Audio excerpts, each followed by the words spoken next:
Hello everyone and welcome to another edition of the Daily Crow. I'm Chris Phillips of the Spurs Up Show coming to you live. Going to continue the position unit preview series, talk about the Gamecocks tight ends heading into the 2019 season. Before I do that, this is a broadcast brought to you by our friends over at SeatGeek. SeatGeek, the best ticket buying app by far, the only ticket buying app I use, and the only one that I would recommend. Go download the SeatGeek app or go to SeatGeek.com. Use the promo code SPURSUP. You're going to save $10 off your first purchase. Like I mentioned, they've got tickets to literally anything and everything, whether you're getting South Carolina Gamecocks football tickets, any other sporting events, NFL, NBA, NHL, MLB, concerts, comedy club events, anything and everything you need tickets to. Obviously, the season is approaching. We are 32 days away from kickoff. I know you're going to need your tickets to your South Carolina Gamecocks football games. Be sure to go through our friends at SeatGeek. They've actually got a great ticket rating system where they rate the tickets for you based on the type of deal you're getting. So you'll have that peace of mind before you click the buy button. You know you're getting the best bang for your buck. You know you're getting a steal, and you know you're paying less than the market value. So again, it's our friends at SeatGeek. Go download the SeatGeek app or go to SeatGeek.com. Be sure to use the promo code SPURSUP, that's S-P-U-R-S-U-P, to save $10 off your first purchase. All right, like I mentioned, going to continue the position unit preview series, talking about the Gamecocks tight ends. Very interesting group here. Let's look back first at 2018. Really a mix and match for South Carolina. South Carolina coming into last year was coming off the loss of Hayden Hurst, who was obviously doing very well in the NFL for himself with the Ravens. But overall, it was very mix and match. A lot of different guys played. Really the leading stat getters last year. K.C. Crosby, 14 catches, 149 yards, and not have a touchdown. Jacob August, 8 catches for 81 yards and a touchdown. Kyle Markway had 3 catches for 53 yards and a touchdown. He also had that big catch in the Missouri game that I'm sure a lot of people remember to set up the Parker White's winning field goal in that one. Other than that, really just not a lot of production out of the tight ends as a whole, really. When you take a look at those guys, the loss of Hayden Hurst really proved to hurt the Gamecocks, I thought, a year ago. I didn't think they were able to bounce back. Obviously, K.C. Crosby dealt with some injuries. That was a guy that I was really high on and thought he could step in and fill the role. Solid on the line, solid blocking tight ends, but is that pass threat, is that dual threat type of tight end like we saw Hayden Hurst do. Just a tough guy to replace. So the Gamecocks will look to get more production out of those guys coming into this year. Those who are going to be looking to do it, let's meet the tight ends for 2019. You've got redshirt junior Evan Henson, redshirt freshman Patrick Reedy, redshirt sophomore Caleb Jennerette, freshman Keyshawn Toney, redshirt junior Kyle Markway, senior Keel Pollard, redshirt sophomore Will Register, junior Nick Muse, and freshman Travion Kenyon. The most approved for me, jumping right into it, is going to be Evan Henson, actually. And you're probably thinking to yourself, why Evan Henson? Well, for me, this is a guy who's always had a lot of upside, extremely athletic, has the size, has the potential, but was always a two-sport guy, playing both basketball and football, and I think he made a great decision in regards to focusing on one individual sport, because it never seemed like he was able to break through in either sport. It just seemed like it was a smart move for him. Focus on one sport, lock in on that one sport, and try to get better at it.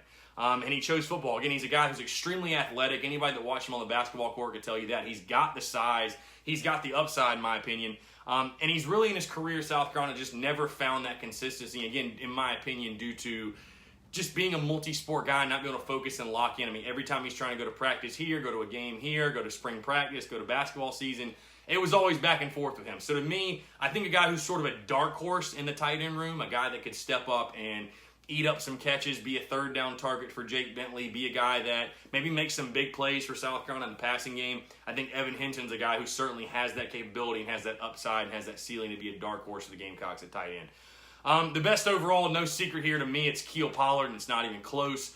When you think of Keel Pollard, I talked about this before, Keel Pollard to me is the definition of a football player, a guy that plays the game it's supposed to be played. He's hard-nosed, gritty, tough.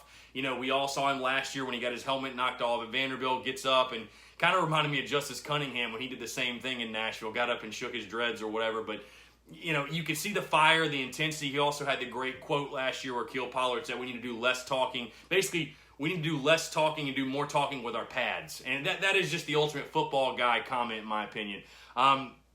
He's great, really. He's a well-rounded tight end. I think he's great at the point of attack. He's also great at catching the football. I think he really showed that in the spring game. And I talked about Evan Henson potentially being a third down target for Jake Bentley. I think Keel Pollard, if used correctly or if used in general, is going to be a huge third down target for Jake Bentley as far as bailing them out of trouble on third down, 3rd and 6. You need to get that first down. I could see Keel Pollard being that chain mover type of player. I'm not saying he's going to be Hayden Hurst caliber or have the impact that Hurst had, but I could certainly see Keel Pollard being that guy. Again, I've said before, I don't put a lot of stock in the spring game or what happens in spring games, but watching him in the spring game, I said it before, one of my biggest takeaways from the spring game was that he needs to be a focal point in this Gamecocks offense because, again, he's hard-nosed, tough. When he gets the football, he runs over a guy, he gets those extra yardage. I could see him being a big part of this passing game for South Carolina, and he's a solid blocker along the line as well. To me, the season will be successful if, I really don't have a number here, simply just getting the tight ends more involved, become more involved in the passing game. They're obviously going to be extremely involved in the run game no matter what, but getting the tight ends involved in the passing game, because you have a couple guys who can make an impact, and the tight end still I feel like is very, very underutilized. It can be. I thought last year, I'm not sure that it was underutilized, more so that they just didn't have the guy step up to make the plays. And I think you've got a guy, again, Keel Pollard, who's been a guy who's been sort of buried on the depth chart, if you will. Did have a touchdown catch a year ago against Coastal Carolina, but it really kind of been buried on the depth chart. And I think now as a senior, he's getting his opportunity to shine. Again, I think a guy, Keel Pollard, who could have a massive season for the Gamecocks. And again, be that third down target that Jake Bentley needs, that he goes to on 3rd and 6, 3rd and 7, whatever, get a key first down. I could see Keel Pollard being that type of target for Jake Bentley. Overall grade for the unit, going to give him a C overall. Nothing really stands out with this unit. Again, I like Keel Pollard, what he's done, but we need to see him put together a full season of work. Outside of that, I think it'll be Keel Pollard and probably Kyle Markway, your top two tight ends. Maybe we'll register, but I'm thinking Kyle Markway and Keel Pollard. But, outside of that, it's a lot of unknowns. Will one of the freshmen step up? Will Nick Muse become eligible and make an impact, the transfer from William & Mary? Will any of these other guys, will Evan Henson, like I said, be a dark horse and come out of nowhere? I think it's going to be very interesting to see, but right now I think a C is the right grade to give these guys. We got to kind of see this on the field, and nothing really stands out. But again, I do think you can have a solid year from the tight ends. There wasn't a lot of production from this group a year ago, and I think this is certainly a year in 2019 you can have much better production than you had a year ago, where the tight ends were very, very rarely used. When they were, it worked out, actually. When they were, it worked out. But I think you can use the tight ends much more with the development of Keel Pollard, and I think Will Register and Kyle Markway being solid options as well. And like I mentioned, Evan Henson being a guy that could be a dark horse for you, just based out of pure athleticism. So that's going to do it. Wrapping up the tight ends. Appreciate you guys tuning in. Again, if you haven't done so, check out the Spurs Up Show, episode 116.